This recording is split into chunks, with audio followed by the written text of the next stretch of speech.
બાપ હોય એટલે એમ થાય કે હું ફાધર છું, મને તારા કરતા વધારે જ્ઞાન છે. પણ બને કે બાળક છે એનું કોઈક વાત સાચી હોય. આ ગુરુ પૂર્ણિમાનું જે પર્વ છે એની અંદર ગુરુ કોણ બની શકે? જેની અંદર અમાપ લર્નિંગ છે. એ નાના બાળકમાંથી, ઝાડમાંથી, પશુમાંથી, પક્ષીમાંથી જે શીખી શકે એ ગુરુ છે. એટલે ગુરુનો અર્થ એવો, અત્યારે આપણી પોઝિશન એવી છે કે જેટલું જ્ઞાન આપણી આગળ, અત્યારે જેટલું આપણી આગળ જ્ઞાન છે એટલું આપણે કાફી માની છે. અને એમ કે મને બહુ સમજ છે. એટલે બીજા લોકો જ્યારે કોઈ પણ આપણા જ્ઞાન વિરુદ્ધ વાત કરે ત્યારે આપણે એને સ્વીકારવા તૈયાર નથી. એટલે લર્નિંગ પ્રોસેસ આપણી અંદર ચાલુ નથી. દાખલા તરીકે મને અત્યારે પ્રેમ શું અટકાવે છે? તો એ કે મારી અરે ઓલો વ્યક્તિ વ્યવહાર બરાબર નથી કરતો, એટલે મને એના પ્રત્યેનો પ્રેમ બંધ થઈ જશે.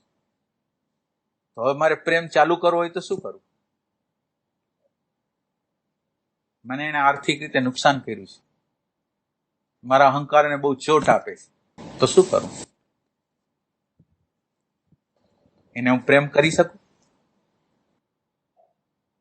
એટલે આપણી આગળ આ લર્નિંગ નથી કે મારા પ્રેમને અટકાવે છે કોણ, મારી શાંતિને અટકાવે છે કોણ. એટલે પ્રથમ આપણે પેલા નક્કી કરવા માંગીએ છીએ કે આપણી યાત્રા શેના માટે છે.